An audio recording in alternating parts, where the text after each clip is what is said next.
Assalamu alaikum warahmatullah. My name is Mohammad Nasim Arafat.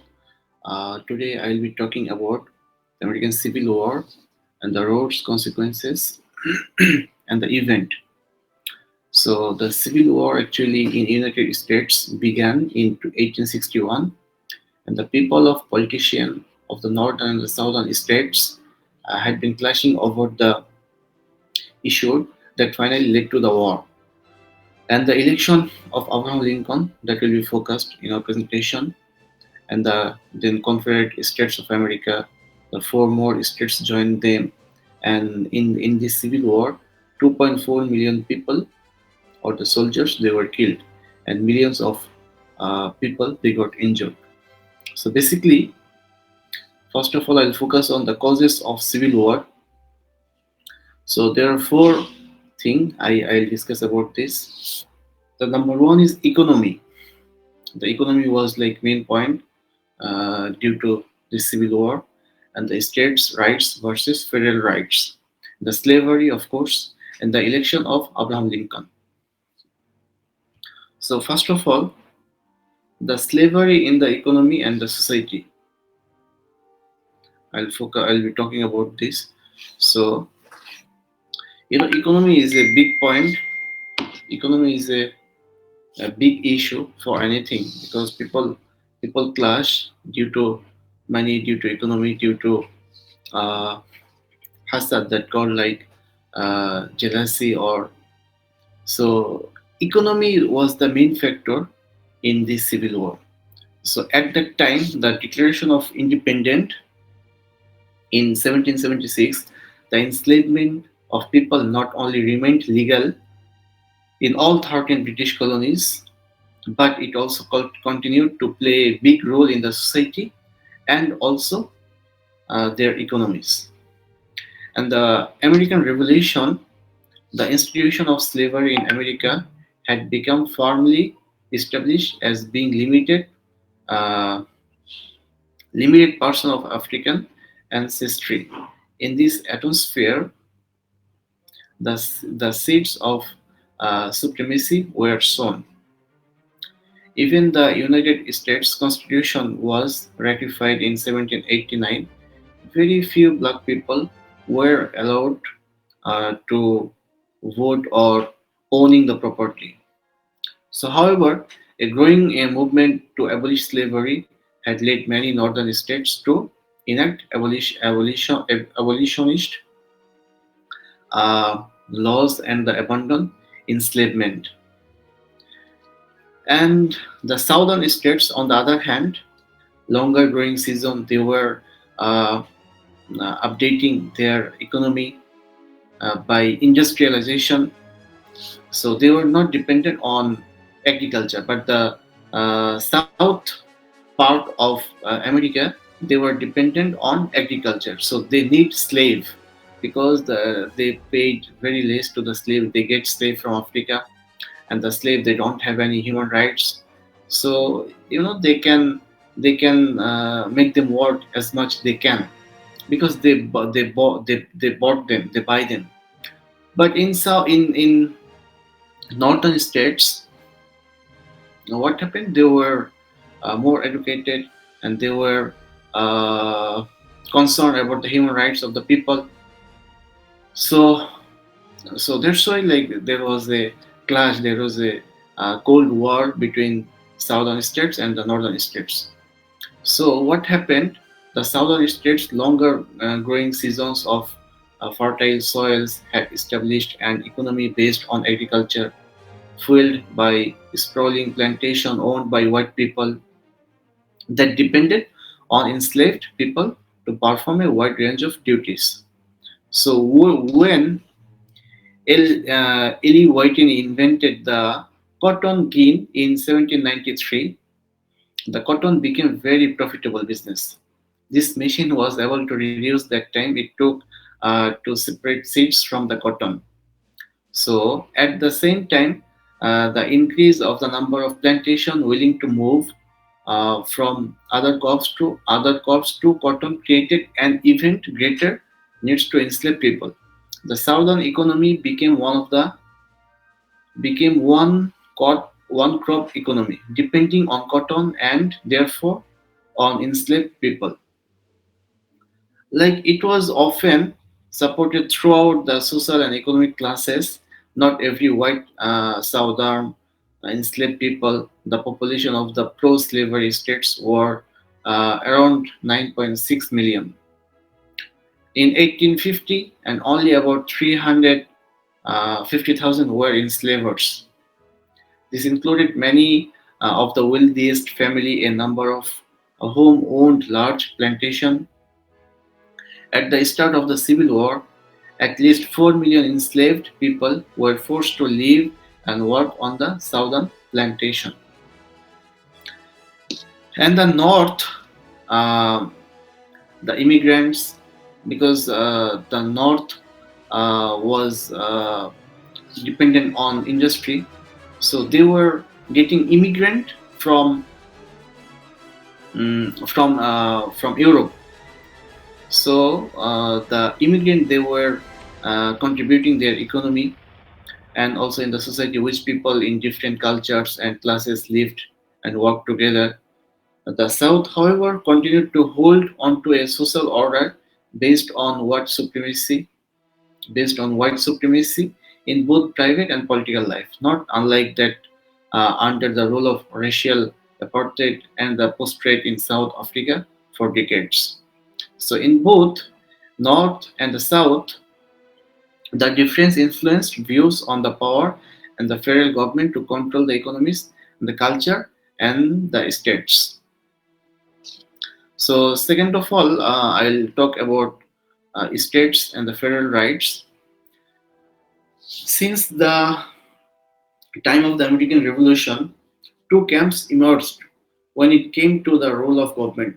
Some people argued for greater rights for the states, and others argued that the federal government needed have more control. So the first organized government in the United States after the revolution was under the Articles of Confederation. So the 13 states formed a loose confederation with a very weak federal government.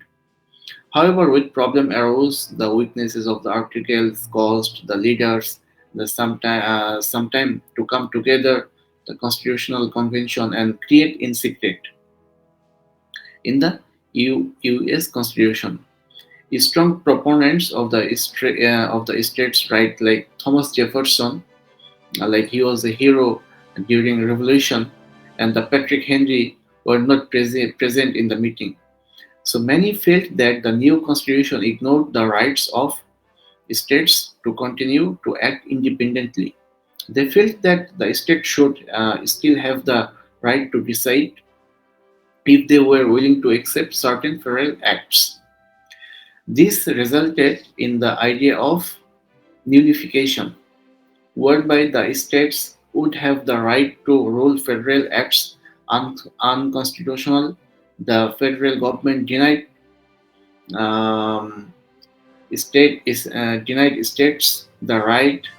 However, the proponents, such as John C. Calhoun, who resigned as a vice president to represent South Carolina in the Senate, fought for nullification. When nullification would not work, many of southern states felt that they were no longer respected, they felt humiliated, and they moved forward thoughts of uh, secession.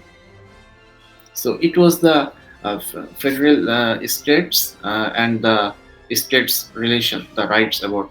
And later on, I'll be talking about the pro-slavery states and the free states.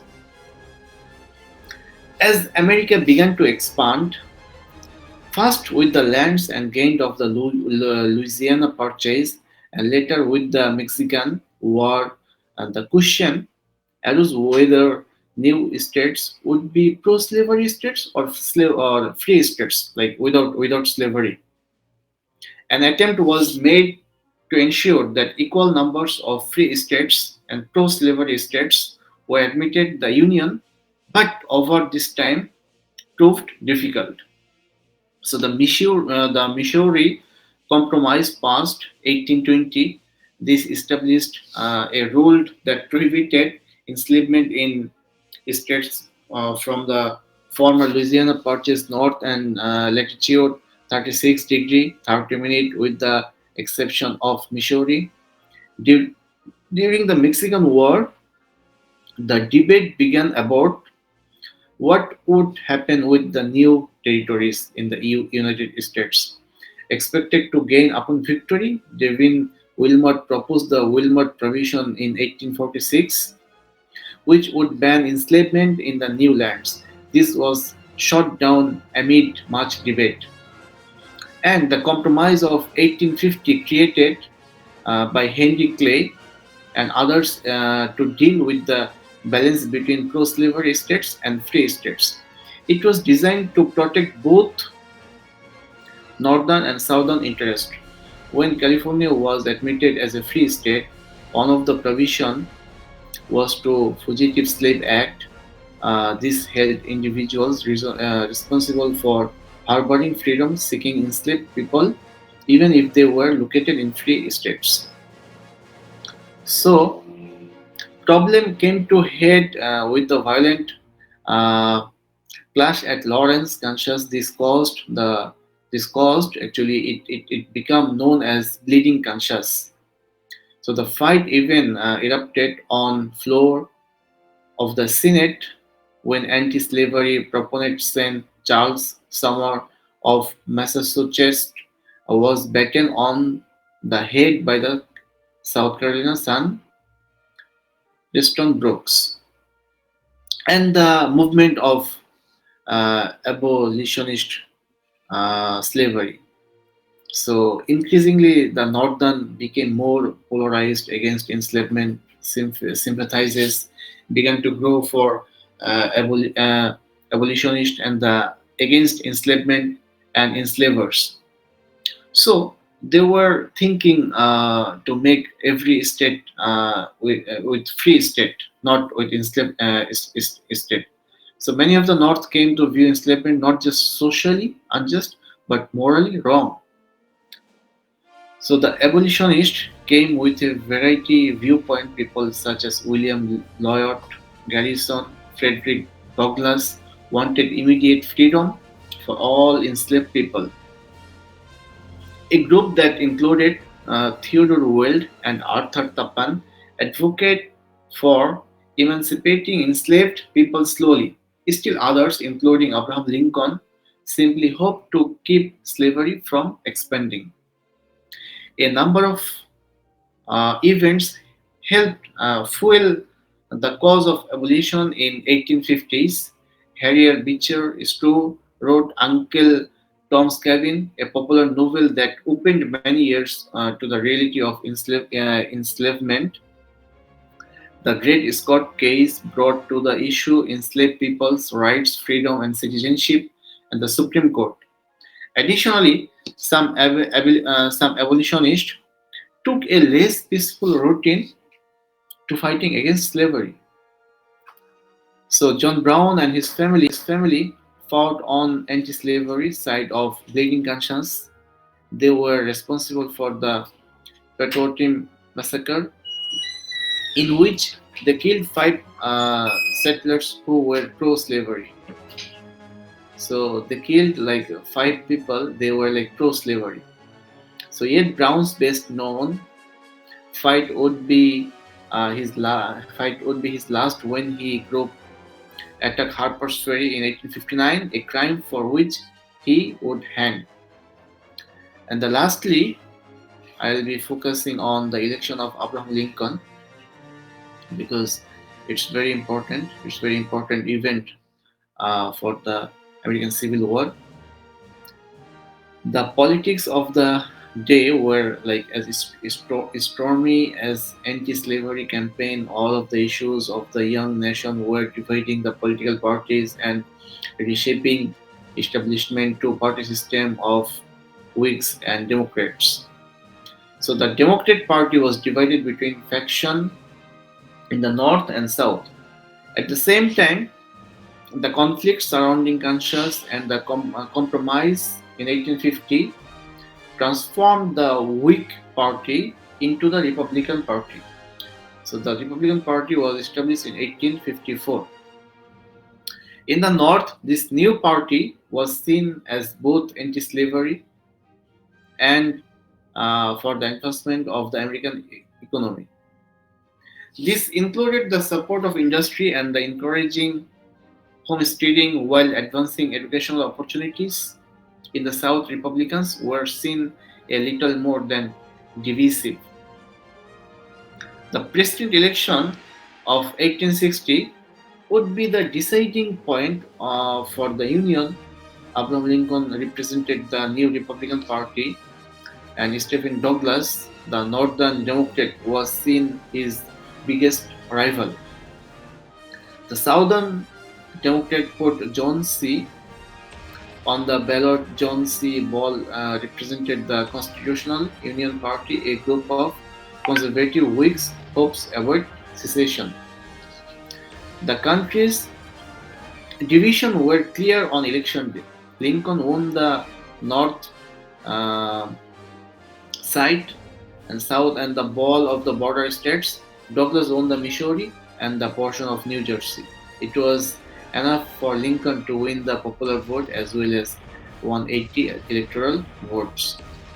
Even though things were like already near to boiling point after the Lincoln was elected, South Carolina issued its declaration of the causes of secession on November 24, 1860. They believed that Lincoln was anti-slavery and favor of Northern interest. So the President James Buchanan's Buchanan's administration did little to quell the tension, stop what would become known as secession winter. Between election day and the Lincoln's inauguration in March, 7 states seceded from the Union of South Carolina, Mississippi, Florida, Alabama, Georgia, Louisiana, and Texas. In the process of South took control of federal installation, including forts in the region, which would give them a foundation of war.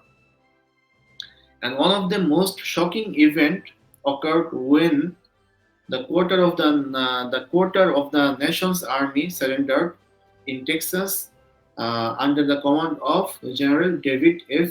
Tweed. Not a single shot was fired in the exchange, but the stage was set for the bloodiest war in American history. So this was from me.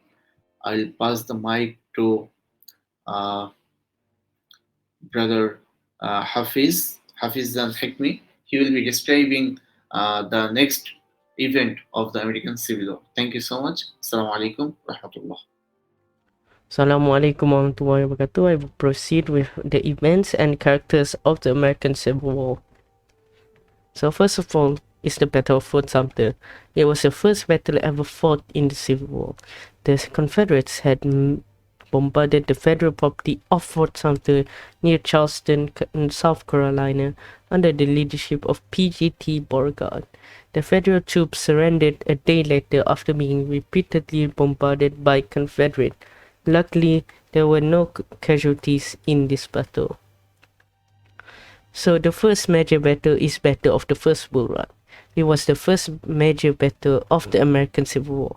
General Irvin McDowell's army, 35,000 strong, while the Confederate under P.J.T. Beauregard. Both armies were inexperienced in the war, but they were led by experienced generals. There were people who had a picnic near the battlefield as they thought they would win the war. The Union was initially had an upper hand when they had the Confederates push back. However, the Confederate reinforcement under the arrival of General Joseph E. Johnston had arrived, which led to the defeat of the Union forces in the area. The battle would cost some 3,000 Union casualties compared to 1,750 for the Confederates. This is the situation of the battlefield. And these were the generals. From left, Joseph E. Johnston, PGT Beauregard, and top Stonewall Jackson. Joseph E. Johnston, for once, is the most senior American officer who actually joined the Confederate States. And PGT is a Creole from Louisiana general who also fight in American wars before, like Mexican American. Same with Stonewall Jackson. He gained his reputation as he was, let's say, a Stonewall against the enemy attack, basically. Meanwhile, on the Confederate side, we have Winfield Scott, which is the oldest Virginian, despite him being a Virginian in the army, in the U.S. Army. He decided to stay loyal with the Union. And we have Irvin McDowell, just now the incompetent leader, and the Uncle Billy himself, William Tecumseh.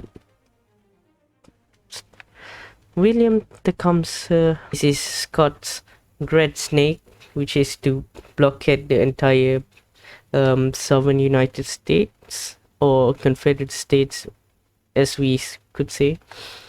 And this is how the battle went through in the western side of the American theater, American Civil War theater. So in 1862, there was a battle called the Battle of Shiloh. It is where our best general of the Union, General Grant, started to gain prominence. But he gained his nickname during the capture of Fort Donelson, which he gained the nickname Unconditional Surrender Grant. This battle had cost around 23,000 lives of the both sides. It ended with a decisive victory for the Union, and Tennessee was open for attacking by the Union forces. So this is how it looks like during the war, how it was fight. So this is another campaign or battles, 7 days battles. A bit background. George B. McClellan, the new the leader of the Union Army of the Eastern Theater, the Army of the Potomac, as it was known, had landed in Virginia and managed to threaten the CSA capital, Richmond. However, General Robert E. Lee, which replaced the wounded General Joseph E. Johnston just now, who was wounded prior to these battles, he renamed the army into the Army of the North Virginia. Despite outnumbering the Confederates by a lot, the Union had lost, and the Confederates somehow won the battle. It was because of George B. McClellan's incompetence, where he keeps retreating despite that he could actually fight the army on its own without facing too much casualties and everything. And the Confederates suffer more casualty than the Union. Somehow the Confederates had won. This is the army that led to the whole campaign. From the left, Robert E. Lee. He was wanted to become the Union general, but he decided to stay loyal with his Virginia state. So he decided to become Confederate general instead, despite the sympathy on the Union before. And we have two other generals on the right. We have McClellan, the incompetent general, and another incompetent general, John Pope. And in the Battle of the Second Bull Run, once again, Confederates had threatened the North. The Army of North Virginia under Robert E. Lee faced the Army of Virginia, which is not to be confused with both of these names, and the name would never be used afterwards, under John Pope. The location is the same as previous one, and it was a repeat for Confederates. And this is how the battle looks like. So the next battle will be the greatest battle in American Civil War so far. It was the Battle of Antietam. It was between the Army of the North Virginia under Robert E. Lee had actually pushed General George B. McClellan out from the south. However, there's something we need to know that prior to his plan actually got leaked when his camp, which was abandoned after he left, as he marched on his troops, there was a secret plan which put into a cigar or cigarette, if not mistaken, which exposed his plans. He actually wanted to retreat as soon as he heard the news on his leaked plans, but victory by Stonewall Jackson, his brilliant general, had led him to continue on with the plan. But at the end, it was a mistake. He should have just retreated back because the battle would be a Union victory, but it was not really a victory. It's more like a stalemate between two, but Robert E. Lee decided to retreat afterwards. But McClellan refused to push forward to pursue him. So at the end, Lincoln fired him from his post, and it was given to Burnside, which of course led his another defeat for the Union in Fredericksburg. This is how the battles looks like. So finally, after years in draft, Emancipation Proclamation was finally declared. The war is no longer about preserving the Union, which was the original goal of Abraham Lincoln. Now it's about slavery. African Americans were allowed to join the Union Army, but were, segregated. Despite later on, we could see their performance were really great at some battles. Meanwhile, Robert E. Lee had scored another huge victory for Confederates, but at the same time, it was a huge loss for him. In Chancellorsville, General Stonewall Jackson was shot by his own men. It's quite a shocker, to say the least, because we would think that generals would be killed by the enemy team, but no, his own man was mistaken him with the Union Army, possibly.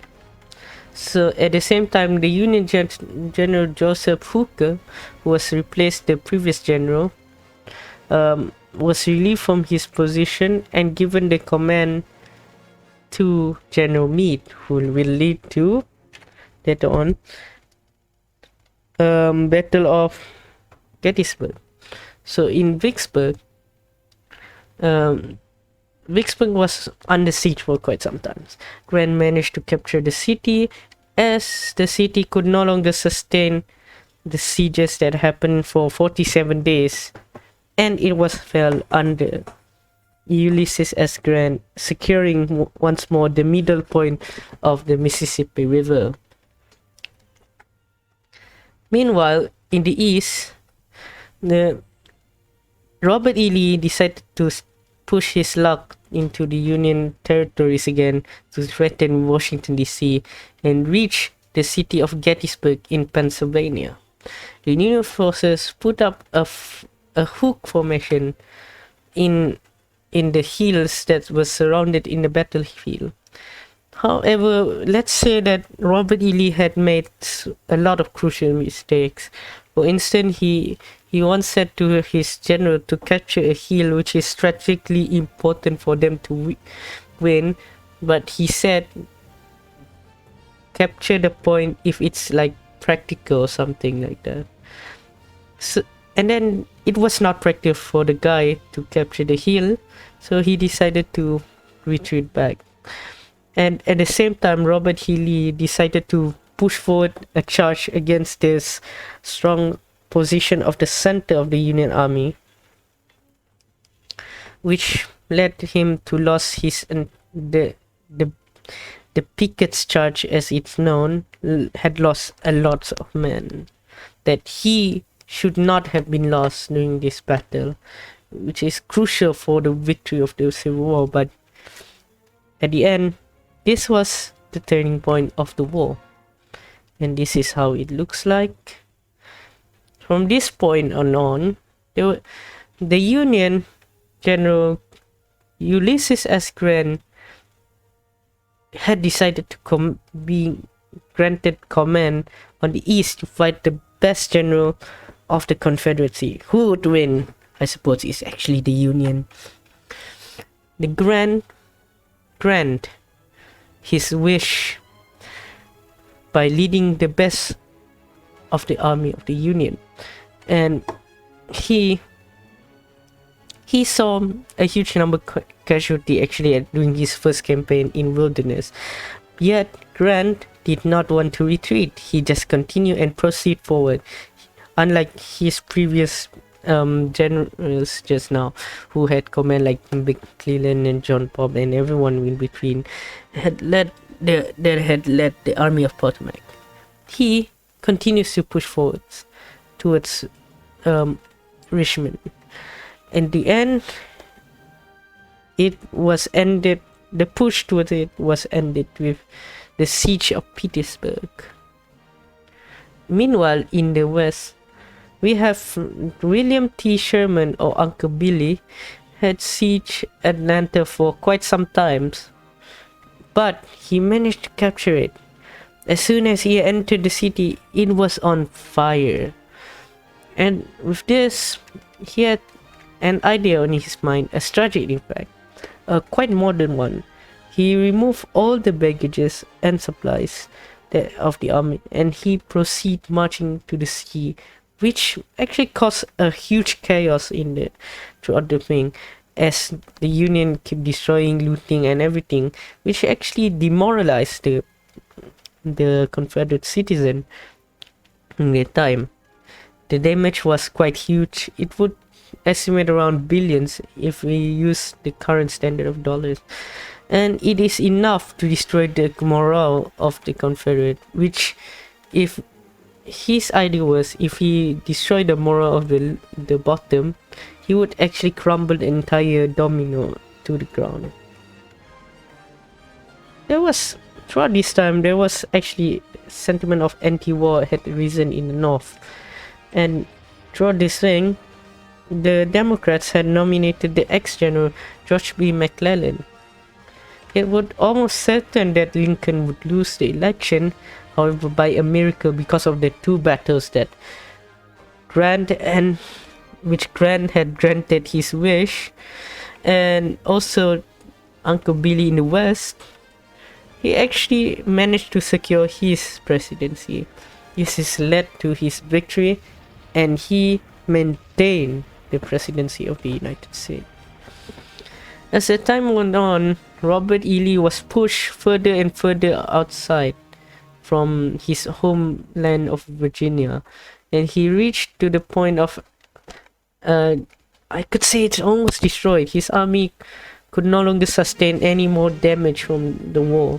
So Robert E. Lee decided to surrender to Ulysses S. Grant. It was signed at Appomattox House in Virginia, which was ironically the people who tried to leave the Civil War away, tried to run away from the first Bull Run, had to end.